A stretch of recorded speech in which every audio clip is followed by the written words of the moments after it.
Did you know that Spartan newborns were bathed in wine instead of water?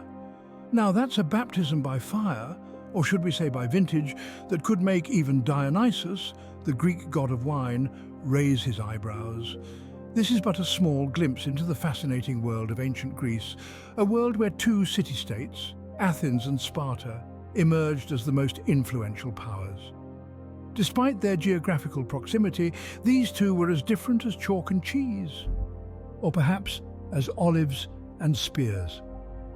Let's start with Athens, the birthplace of democracy and philosophy. Nestled in the heart of Attica, this city-state was a bustling hub of intellectual discourse, a place where Socratic dialogues echoed in the agora and the seeds of democracy were sown in the Pnyx. Athenians prided themselves on their love for arts, wisdom, and liberty. It was a city where the mind, not the muscle, held the ultimate power. Now, shift your gaze to the rugged landscapes of Laconia, where the city-state of Sparta stood tall and unyielding. Sparta was the epitome of military prowess and discipline. Here, children were not coddled, but conditioned, prepared for a life of battle and valor from the get-go. Remember the wine-bathing newborns? That was just the start. Spartan boys, at the tender age of 7, were taken away from their families and placed in the agoge, a rigorous military training program that forged them into formidable warriors. In Sparta, strength and resilience were cherished above all. There were no grand debates about democracy or philosophy here. Instead, the city thrived on the ethos of unity, obedience and simplicity, a stark contrast to the vibrant intellectual life of Athens. Two city-states, two distinct cultures, each unique and admirable in its own right. Yet it was this very difference that set the stage for a clash of titans. With Athens, the beacon of intellect and democracy on one side, and Sparta, the embodiment of military prowess and discipline on the other, it was inevitable that these two powerhouses would eventually clash. It all started with a bowl of soup. Yes, you heard it right. The early encounters between Athens and Sparta were not all blood and gore. Instead, it was a bowl of soup that brought them together. The ancient Greeks loved their soups, and it seems that this culinary delight played a role in the initial alliance between Athens and Sparta during the Persian Wars. In the early days of their relationship, Athens and Sparta found a common enemy in the Persian Empire.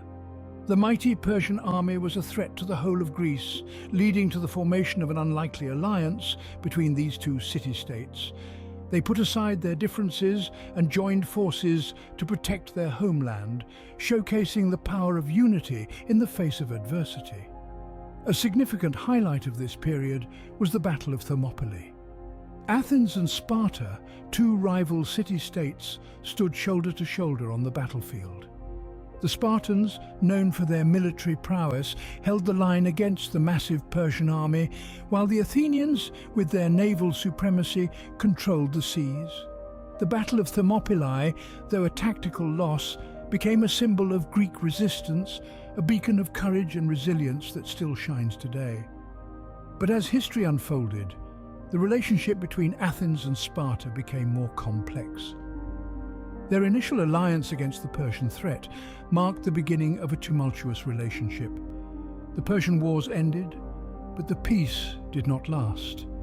The seeds of rivalry were sown, and the stark differences between Athenian democracy and Spartan militarism became more apparent. It's fascinating to think that these two city-states, so different in their ideals and lifestyles, initially found common ground to defend their homeland. The early encounters between Athens and Sparta remind us that alliances can be formed in the most unlikely situations, even over a bowl of soup. But as they say, the enemy of my enemy is my friend until he isn't. When friends become foes, wars ensue. And so began the Peloponnesian War, a tumultuous period in ancient Greek history that saw the mighty city-states of Athens and Sparta locked in a bitter conflict for supremacy.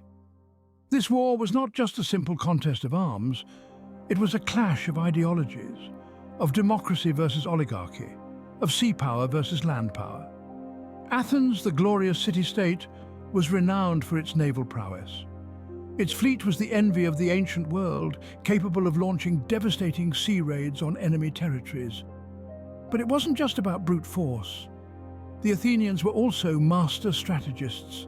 They knew their city was vulnerable on land, so they adopted a defensive posture, relying on their long walls for protection, while their navy kept Sparta at bay. The Spartans, on the other hand, were masters of land warfare. Their military might was legendary.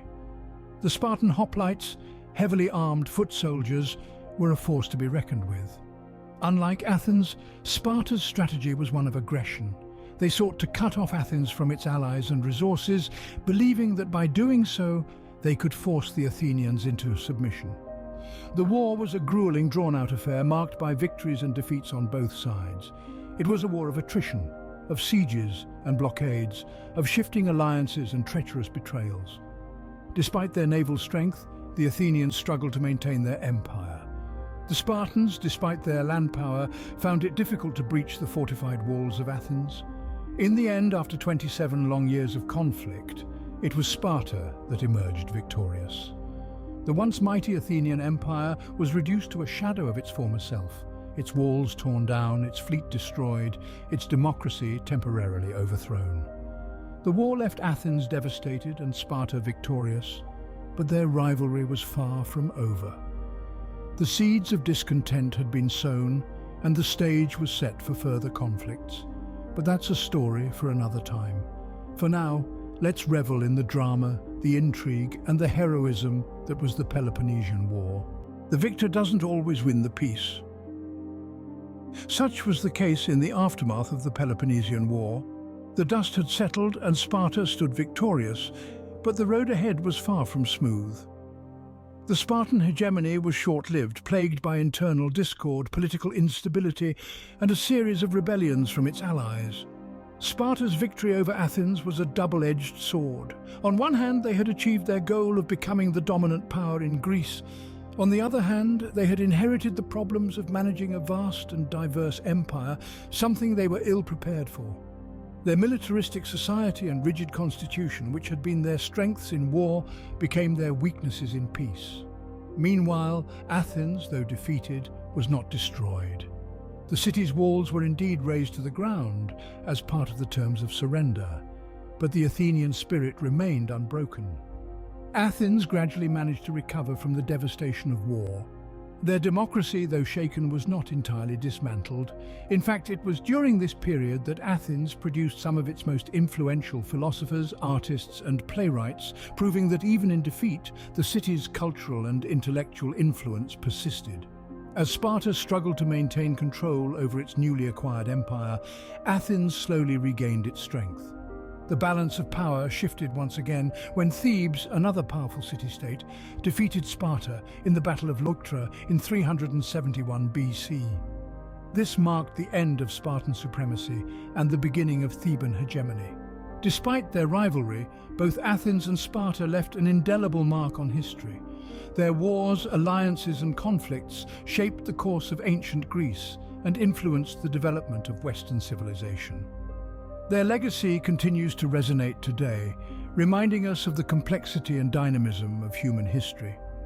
The ancient rivalry between Athens and Sparta was not just about power, but also about two fundamentally different ways of life and how each sought to shape the world in its own image. The echoes of their rivalry still resonate today.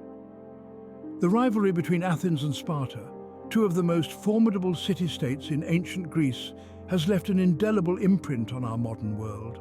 Their differences were stark, their rivalry intense, but their legacies are intertwined in the tapestry of our contemporary world. Let's start with Athens, the birthplace of democracy. This city-state was a luminous beacon of freedom and intellectual progress, a place where citizens voted and had a say in city affairs. The Athenian model of democracy, while different from our own, was the seed from which modern democratic systems have sprouted. The very concept of people having a voice in their government, of power residing in the hands of the many and not the few, has its roots in the Athenian soil. Not only did Athens give us democracy, but it also fostered a culture of intellectual pursuit. The city was a hub of philosophy, art, and science, giving us thinkers like Socrates, Aristotle, and Plato. Their teachings have shaped Western thought and continue to influence our understanding of the world. On the other hand, we have Sparta, the city-state known for its military prowess. Spartan military tactics are legendary, their discipline and training still studied in military academies today. The Spartan phalanx, a military formation where soldiers stood shield to shield, has been emulated throughout history, from the Romans to modern armies. Their ethos of courage, endurance, and discipline continues to be admired and replicated. Sparta's influence isn't limited to the battlefield.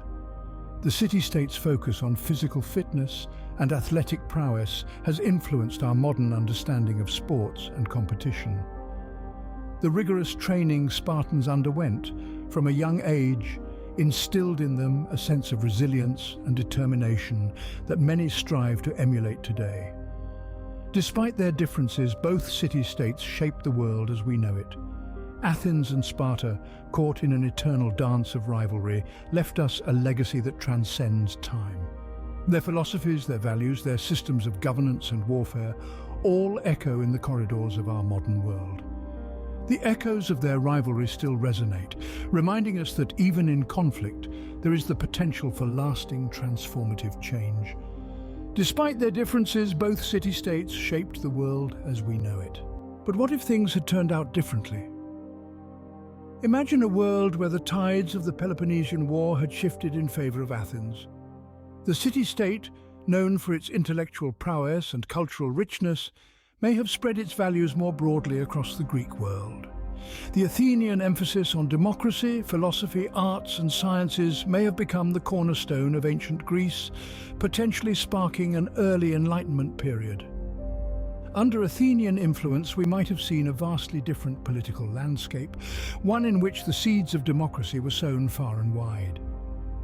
The intellectual legacy of philosophers like Socrates, Plato, and Aristotle could have been amplified, leading to a more profound and earlier impact on Western thought. On the other hand, let's ponder on a scenario where Sparta, the city-state renowned for its military discipline and simplicity, had managed to maintain its dominance. The Spartan way of life, with its focus on austerity, fitness, and warrior ethos, might have become the norm, shaping a Greek world that placed a higher value on physical prowess and martial excellence. Instead of philosophical debates and artistic feats, the Greek legacy might have been one of unmatched military strategies and an ethos of discipline and resilience. In this Spartan-ruled alternate history, could we have seen an early militarization of society, impacting everything from education to governance? Might the Spartan agoge system, that rigorous education and training program, have become a model for others to follow, fostering a culture of strength, obedience, and endurance? These alternate histories are tantalizing to contemplate, aren't they? They offer us a glimpse into how different our world might be today, had the scales of history tipped in another direction. They remind us of the inherent uncertainty of history, how the outcomes of wars and conflicts can shape civilizations and cultures in profound and lasting ways. But we're left with the reality of history, a tale of two city-states, their rivalry and their enduring legacies. Now it's your turn to join the discussion. Have you ever imagined what it might have been like to live in the cradle of Western civilization in the heart of ancient Greece? Picture yourself surrounded by the grandeur of the Acropolis, or perhaps the military might of Sparta. If you had the chance to travel back in time, which of these two iconic cities would you call home? Athens, the beacon of democracy and philosophy, or Sparta, the epitome of discipline and warfare? Now don't rush into a decision. Let's delve a bit deeper into what life in these two cities might have been like. If you're a lover of the arts, philosophy, or politics, you might lean towards Athens. Known as the birthplace of democracy, Athens was a hub of intellectual curiosity. You might have found yourself rubbing shoulders with great thinkers like Socrates, Plato, and Aristotle. Or perhaps you'd get involved with the city's politics, contributing your voice to the democratic assembly. And let's not forget the vibrant festivals, the theatre, the music, all the cultural delights that made Athens the heart of ancient Greece's cultural life. On the other hand, if you're drawn to a life of discipline, courage, and physical prowess, you might feel more at home in Sparta. As a citizen of Sparta, you'd be part of a society where military service was not just a duty, it was a way of life. From a young age, boys were trained to become warriors, and girls were taught to be strong and self-sufficient. In Sparta, life was about survival, strength, and serving your city-state. Yet it wasn't all about warfare. Despite their reputation as fierce warriors, the Spartans also had a deep respect for music, poetry, and dance. Yes, you heard it right. Spartans were not just warriors, they were warriors with a soul. So now it's time to make your choice. Would you be an Athenian, basking in the glow of intellectual and artistic pursuits? Or a Spartan, dedicating your life to discipline and warfare? Or perhaps you'd choose a different path altogether, a blend of both Athenian and Spartan ways of life. No matter your choice, remember that it's not just about deciding between two ancient cities, it's also about exploring different aspects of human nature, understanding the complexities of society, and in a way, discovering a bit more about yourself. Remember, history isn't just about the past, it's about understanding our world and our place in it. So what's your choice, Athens or Sparta? Let us know in the comments below.